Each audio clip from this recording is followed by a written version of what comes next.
Hello beautiful people, welcome to my YouTube channel. In today's video, I'll be teaching you how to cut and also how to sew this beautiful vintage shirt. As you all know that this vintage shirt is now raining these days, it's trending. So if you want to learn how to cut it for yourself, or you want to learn how to cut it so that you can be sewing it for people as a side also, or you can even make it a full-time business. So if you are interested in learning how to cut and how to sew it, this video is for you.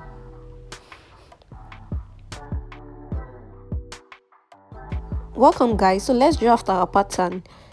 So I'll be taking out 1 inches at the lower part of my pattern. Then I'll be measuring 24 inches. The actual length of my shirt is 25, but I just reduced the front pattern by 1 inch. That's why I'm measuring 24. I hope you understand. So I will rule that out, and I will also add ½ inch, which will serve as my shoulder joining.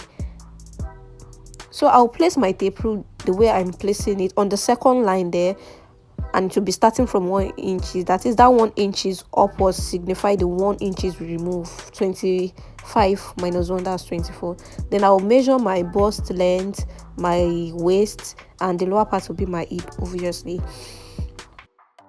The next thing I'll be doing now is to rule out the point I've marked on my pattern paper. So after that, I'll be measuring my shoulder measurement divided by 2 at this part. My shoulder measurement divided by 2 is 7.5. Some people do add extra 1 inch or ½ inch to their shoulder measurement depending.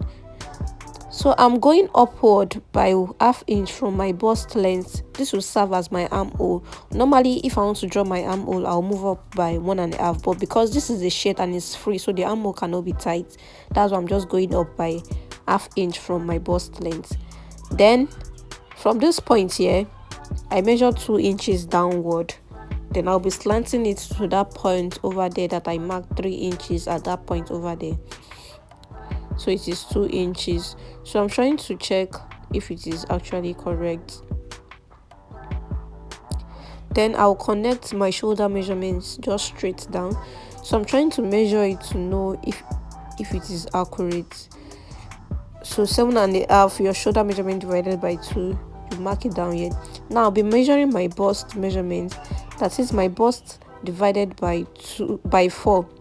Then I'm adding 1.5 inches, which will serve as my ease allowance. That is the freeness. You can do 1, but make sure it is free because it is a vintage shirt. It is always big. So 1.5, I think 1.5 is enough. So then I will add my joining allowance, which is 1 inch over there. So after that, whatever I have there, that is everything combined, the bust, the ease allowance, and the seam allowance, I'll just measure it and transfer it to my waist and also to the lower part, which is my hip. Then after transferring that, I'll just rule it out. I'll rule the straight line out.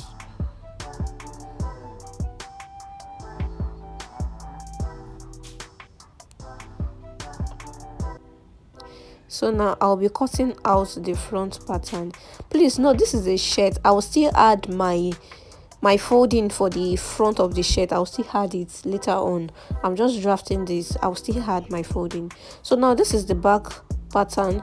Then this back pattern, I will add 2 inches to it. The reason why I'm adding 2 inches to this is because I remove 1 inch from the front, so it's like I'm adding it back to the actual measurement. That's 26, and the front will now be 24. I hope you get. Our actual measurement is 25, so now the front will be 24 short by 1 inches, while the back will be 26. That is, the 1 inches from the front will be transferred to the back. So at this shoulder folding over here, I just went ahead to fold it like that. Then I'll be measuring 2¼ depending on the neck measurement, but I usually first measure 2¼ then 2¼ at that part, 2¼ so I'll connect it like that. Then at this upper part over here that is folded, I'll connect it to just like the way I'm doing. So this folding at the top, I folded it in such a way that if I'm sewing it, it will balance out. I don't know if you understand. If I'm sewing it, it will balance out. That's the folding I did at the upper part. So now the next thing you will do is to try to measure the roundness of this. So if it is your neck measurement, you go ahead and cut it. If it is bigger, you reduce it, and if it is smaller, you add to it. That's just it. So it was my perfect size, so that's why I went ahead to cut it. So at this point over here, it is optional. You can go just half inches at the waist, but it's still optional because it is free, so it will still rhyme. Everything will still rhyme all together. So you can just take half inch at that point over there, then you connect it just like that. So you go ahead and just cut it out.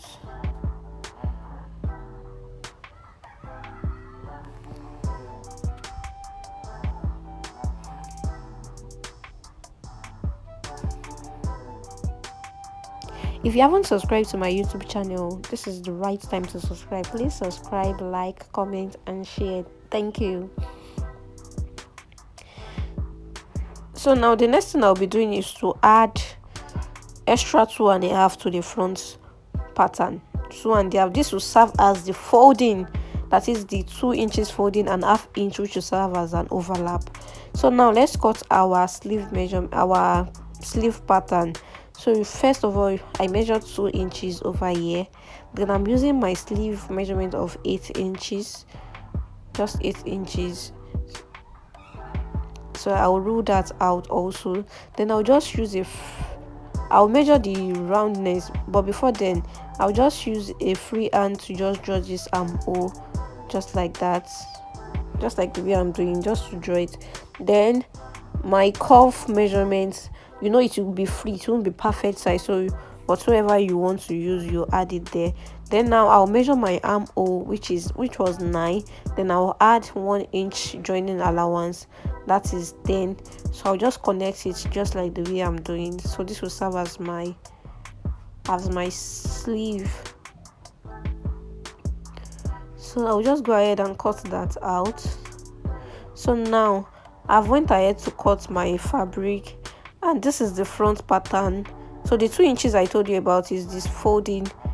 So I'll just fold in that manner, 1 inch and 1 inch again. So the remaining half inches, it's 2.5, so the remaining half inches will be for the overlapping. So this is the back bodies.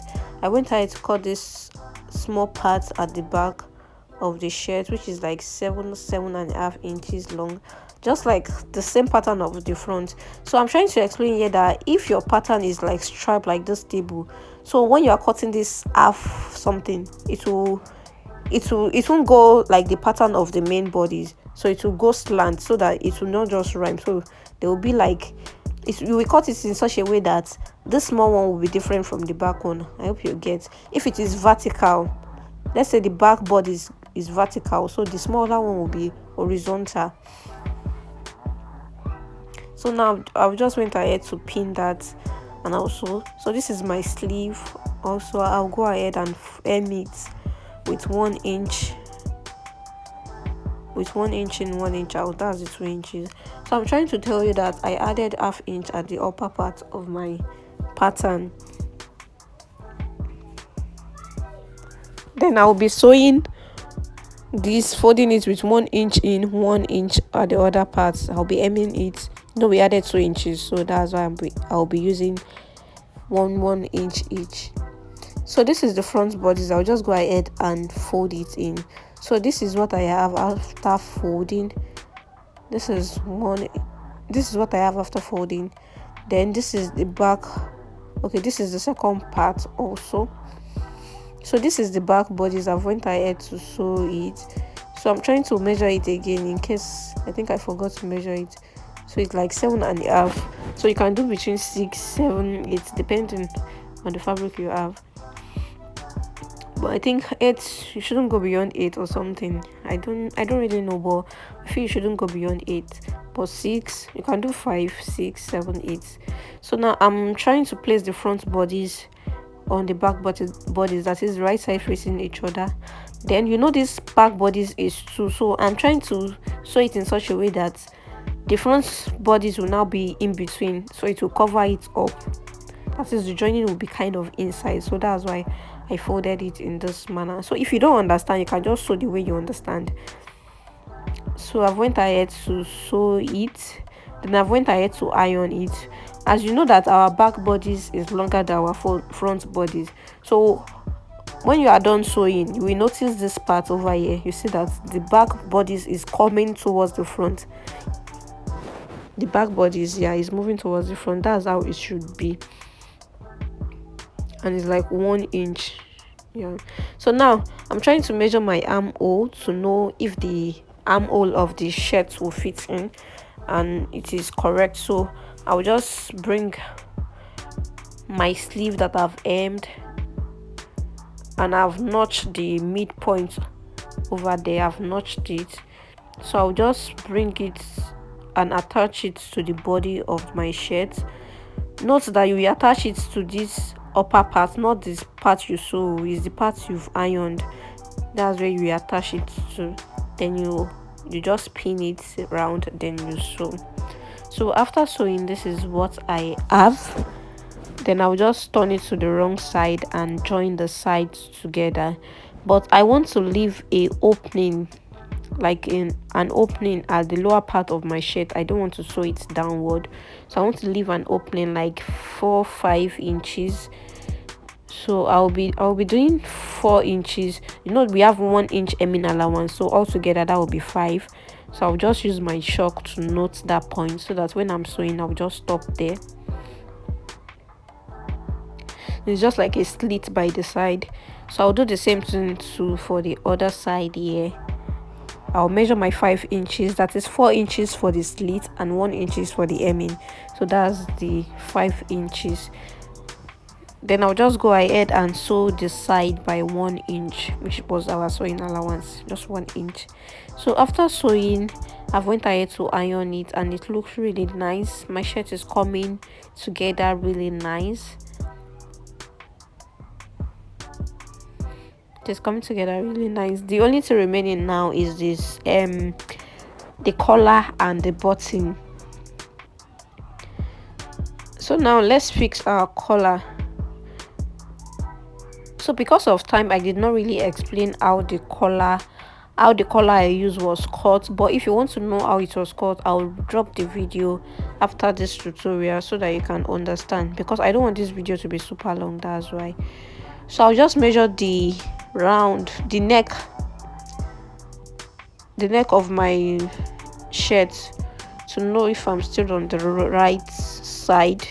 So I'll measure it to know if it is corresponding, to know the measurement before I cut my collar. So this is my collar. I went ahead to iron it, added my stay and everything, so it is the same as the length of the neck of the shirt. Yeah, so I'll just notch this the back part of this shirt. I'll fold it just like that, and I'll notch the back part. So that when I'm sewing, I know what I'm doing. So I'll notch that part, and I'll also locate the midpoint of this collar. I'll just use my chalk to do this one because I can't notch this. So now I'll be pinning the midpoint first, the midpoint of the back, so the midpoint of this collar. I'll be pinning it together. So from there, I'll be pinning it together. Then I'll be pinning the rest of the collar. So I love pinning this so that I know that I'm just sewing straight. I don't even have to worry if it is enough or not. Since I've pinned it, I already know it will be enough. So that's why I love pinning. So, and it is very good. So just pin all around like that, so you're rest assured that you just have to sew. So I'll just go ahead now and sew the collar. I'll sew it, and I'll sew all those parts to round. Then I'll sew this midpoint too, but to know where I'll be sewing in this midpoint, I'll just measure 1 1/4. So if you want to know how I drafted the pattern for this collar, please let me know in the comment section, and I'll be dropping the video after this video. So I'll just measure 1 1/4 like that, and I'll mark it. So I'll just sew. So I'll go ahead and sew now. So after sewing, this is what I have. I'll just remove my pin. I'll remove my pin, and the next thing I'll be doing is just to go ahead and fix my button and also do my button holes.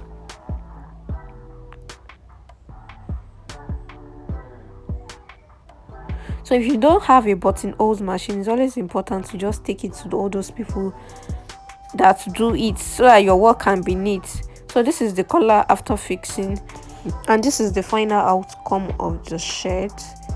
As you can see, it looks really nice. So if you haven't subscribed, please subscribe, like, comment, share, give this video a huge thumbs up.